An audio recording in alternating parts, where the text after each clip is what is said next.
थोड़े दिन पहले मैंने मेरी आंखों से एक विचित्र दृश्य देखा। कलकत्ता में मैं एक बार गया था थोड़े दिन पहले, तो वहां एक कसाई खाना है मोरी ग्राम, वहां 11,000 गाय रोज कटती है, मोरी ग्राम। और इस कतल खाने की विशेषता यह है कि यह 1757 से चल रहा है। 1757 में इस कतल खाने को शुरू किया था रॉबर्ट क्लाइव ने, जब उसकी सरकार बन गई थी कलकत्ता में। आपको मालूम है, प्लासी का युद्ध हुआ, ईस्ट इंडिया कंपनी की सरकार बनी, रॉबर्ट क्लाइव प्रधानमंत्री बन गया कलकत्ता का, और ये सब घटना 1757 की है। तो प्रधानमंत्री बनते ही उसने कतल खाना जो खोला वो यही था, मोरी ग्राम। और रॉबर्ट क्लाइव के जमाने में उसमें 300 गाय रोज कटती थी, आज उसमें 11,000 गाय रोज कटती है। मांस ऐसे ही एक्सपोर्ट होता है, तरीका वही है काटने का जो मैंने थोड़ी देर पहले बताया, लेकिन जो खून निकलता है उसको कुछ लोग खरीद के ले जाते हैं। मैंने देखा कि वो सब चाय के व्यापारी। तो पूछा, भैया तुम क्या कर रहे हो?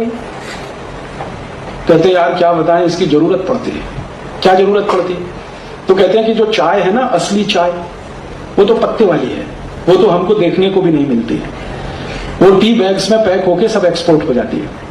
अब पत्ते वाली चाय को चुनते समय जो टी डस्ट रह जाती है, पीछे से टूटी हुई छोटी छोटी डंडियां, वो भारत में बिकती है। अब उसकी समस्या यह है कि उसको पानी में डालो तो पूरा कलर नहीं आता, तो उस टी डस्ट पर जानवरों के कत्ल खानों से निकाले गए खून की कोटिंग करके सुखा के भारत में बेचा जाता है। और भारतवासी जिस दिन उपवास करते हैं उस दिन चाय जरूर पीते हैं।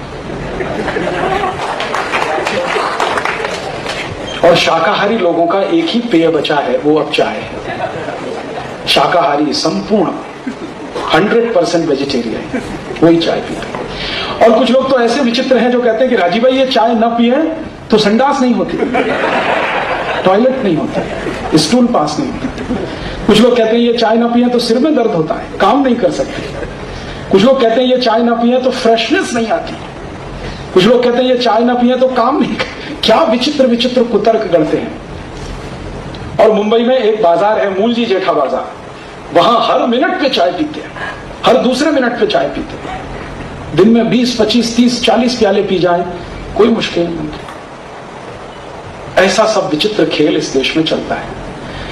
मुझे दुख इस बात का है कि जो हिंसा कर रहे हैं, जानवरों का कत्ल कर रहे हैं, वो तो पाप के भागीदार हैं ही। जो अपने को अहिंसक मानते हैं और इस पद्धति से चाय पी रहे हैं या डेक्सोरेंज खरीद कर अपनी पत्नी को पिला रहे हैं या बच्चों को दे रहे हैं, वो भी इस हिंसा के भागीदार हैं। और भारतीय शास्त्रों में लिखा गया है कि हिंसा करने का जितना पाप प्रत्यक्ष हिंसक को होता है, माने जो हिंसा कर रहा है उसको जितना पाप होता है, हिंसा की मदद करने वाले को भी उतना ही पाप होता है।